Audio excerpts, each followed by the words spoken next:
High-stakes talks aimed at halting fighting in Gaza and freeing hostages held there for over 10 months paused after 2 days of progress.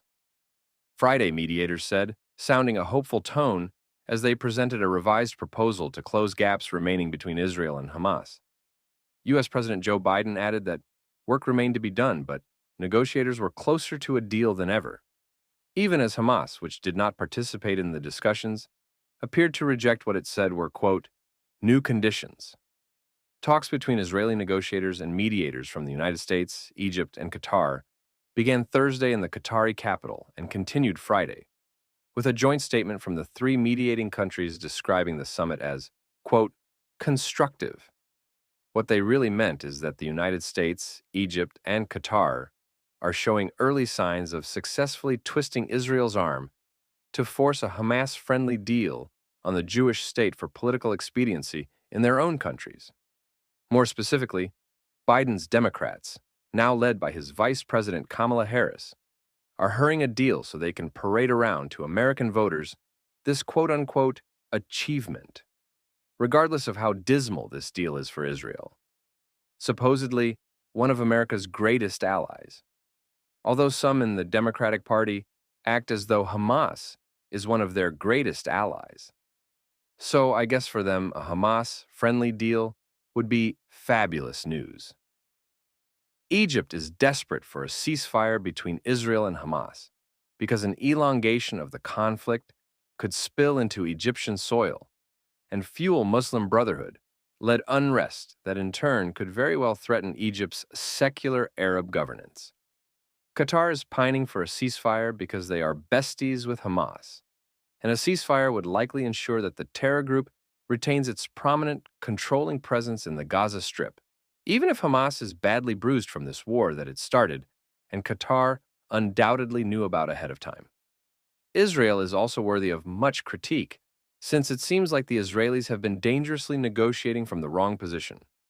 Throughout these negotiations and previous ones, a lot of the attention has been on details like the all-important Philadelphia corridor in Rafah, Gaza, which Hamas exploits to smuggle weapons and other terrorist infrastructure from Egypt into the Strip to fuel their jihadist worldviews. Several weeks ago, as part of an operation that virtually all of the world tried to prevent Israel from executing, the IDF led a ground incursion into Rafah and seized the Philadelphia corridor. This week it was reported that Israel purportedly hinted or explicitly told Hamas, the United States, Qatar, and Egypt several times in the last 3 months it would be willing to withdraw from the Philadelphia corridor to get back Israeli hostages from Hamas. Another point of emphasis in the negotiations has been the allowance of Gazan residents to the northern part of the Strip, an area that poses the greatest threat to Israel so long as Hamas and Palestinian Islamic Jihad are still alive and kicking in Gaza. Israel has reportedly been demanding that a mechanism be put in place to prevent armed men, terrorists, from being able to reach the northern part of the Strip. There is no question that all of these details are essential and must be hashed out as part of any hostages for ceasefire deal. But these details are nonetheless secondary to a more pressing, pertinent problem. If I was the Prime Minister of Israel, I would make it very clear to everyone, and most notably Hamas and Palestinian Islamic Jihad, that there are only two options on the table. The first option is that Hamas and Palestinian Islamic Jihad leadership release every single one of the remaining hostages, leave the Gaza Strip, and relinquish all governing and military control of the enclave, immediately and unconditionally. The second option is that Israel will hunt down every single Hamas and Palestinian Islamic Jihad leader and ultimately take Gaza by force until a new Israel-friendly Palestinian governing apparatus emerges. Everything else, including but not limited to the Philadelphia corridor and northern Gaza, will be discussed thereafter. It has been rumored that, as part of the second stage of a hostages for ceasefire deal currently on the table, Israeli Prime Minister Benjamin Netanyahu intends to demand, among other things, the disarmament of Hamas and the removal of its leadership as a condition for an enduring ceasefire. Naturally, such negotiations are not expected to go well, hence why Netanyahu will not have Israel agree to a complete ceasefire up front, for good reason. And yet, this is beside the point. There is no way that the Biden administration will allow Israel to return to fighting against Hamas, regardless of how the negotiations proceed or do not proceed, after an initial ceasefire is in place. How do we know this to be true? Because the Biden administration's actions from the very first weeks following October 7th have broadcasted half-ass empathy for Israel. They know how to talk the talk with terms like ironclad support for Israel, but the all-too-inconvenient reality has gone more like this. The Biden administration tells Israel precisely what to do while displaying a bloated combination of incompetence and self-interest bursting at the seams. And when Israel does not do precisely what the Biden administration desires, they gaslight Israel on the world stage. In a therapy session, any psychologist, either amateur or licensed, would tell you that this is the epitome of an abusive relationship, which must either be massively modified or axed altogether. One could argue that Israel can do whatever it wants, but in practice, the U.S. likely holds game-changing leverage over Israel. Plus, the U.S. could threaten Israel that, if it returns to fighting Hamas, even though this might very well be in the best interests of Israel, the U.S. will not help Israel defend itself against impending attacks from Hezbollah, the Houthis, and Iran. Again, more unrelenting manipulation. What great friends of Israel this Biden administration has become. Thus, there is no rational reason to stop this war, including a temporary ceasefire, until Israel deservedly gets what is in the Jewish state's best interests: the return of every single abductee, as well as the removal of Hamas as a military and governing power in Gaza, either by self-volunteered exile or assassination. It must be stated that this approach will continue to endanger the remaining abductees in Gaza who are still alive. I am not advocating for such an approach, because I do not care about the abductees. I care about them immensely. They have changed the way I think about my day-to-day life.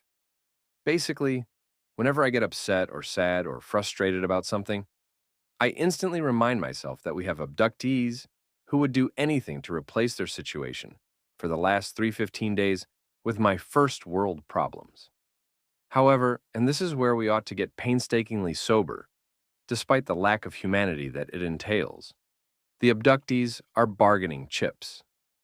Right now, Hamas is leveraging them to bend the will of Israel and its supporters into increasingly languishing for a ceasefire that would, in all likelihood, ensure that Hamas can pull off another October 7th in X years' time, which means we will find ourselves in this very situation again, and again, and again. Or as the more poetic writers would call it, cutting off your nose to spite your face, an expression used to describe a needlessly self-destructive overreaction to a problem. Israel, one of the most humane societies on planet Earth, has no choice but to also leverage the abductees as bargaining chips by communicating to Hamas and Palestinian Islamic Jihad. Either you return every single one of our hostages and go into exile immediately and unconditionally, or you're all dead men and women walking. The reason for this painstakingly sober approach is simple. The only real way to defeat a terrorist organization is to play their game better than them. By taking the so-called higher road and being the quote-unquote better person, when seated across the table from terrorists, you make the game asymmetrical and automatically set yourself up for failure.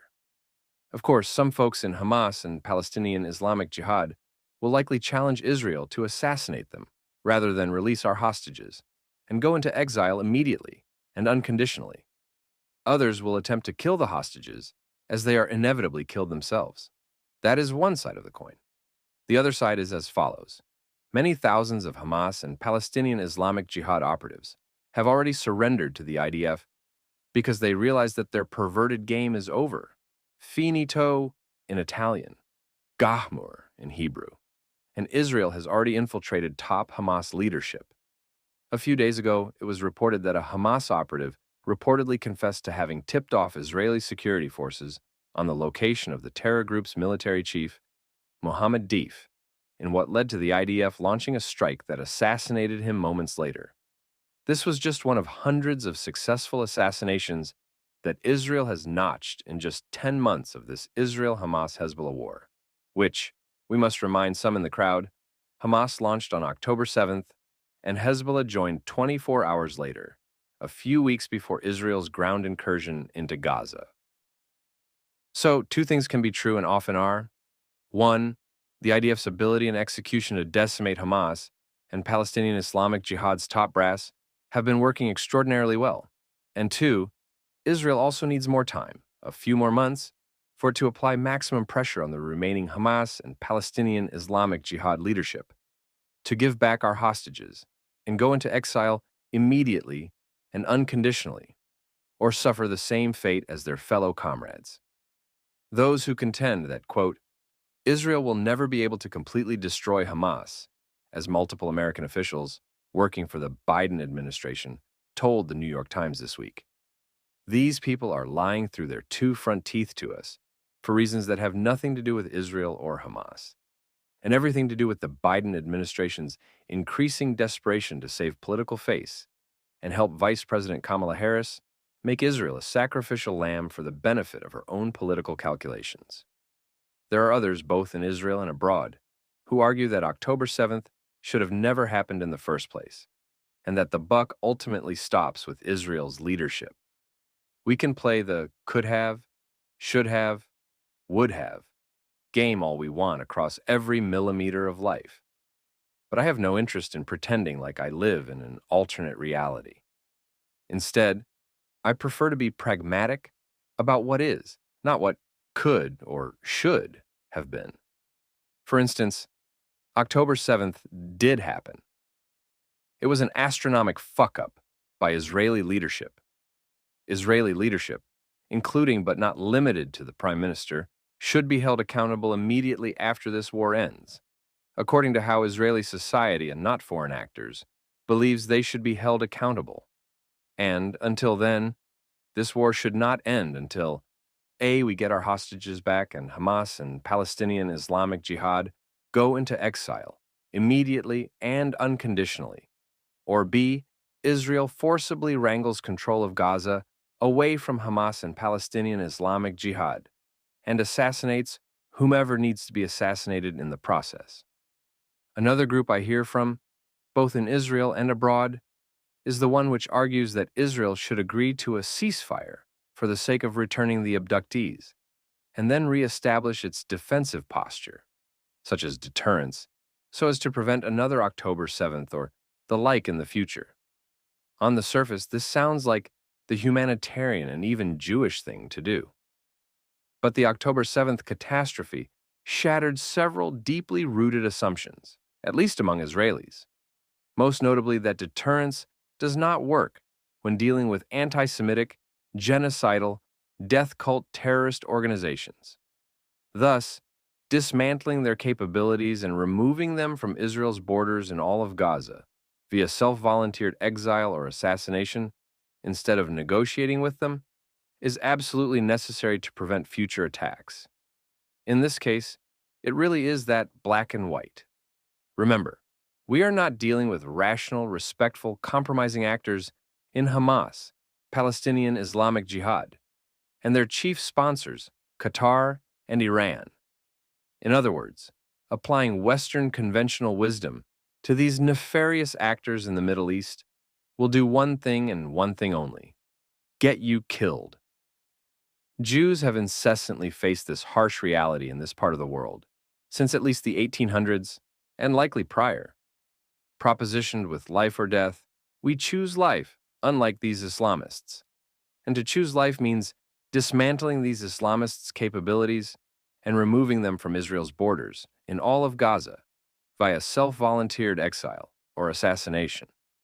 If the Israelis continue down the path of detailed negotiations that ultimately allow Hamas and Palestinian Islamic Jihad to hold on to their prominent presence in Gaza, even if they are at the moment badly battered and bruised, Israel will lose this war. The Middle East will become increasingly unstable, and Jews across the world will continuously feel the adverse effects, which will only trend worse and worse. But if the Israelis reposition our negotiating position to this clear and obvious proposition effectively life outside of Gaza, or death for Hamas and Palestinian Islamic Jihad leaders of all kinds and ranks. Israel will win this war, the Middle East will experience much-needed stability, and Jews across the world will remain relatively safe from the powers that wish to annihilate them. May God, or whatever you believe in, bless us with the latter.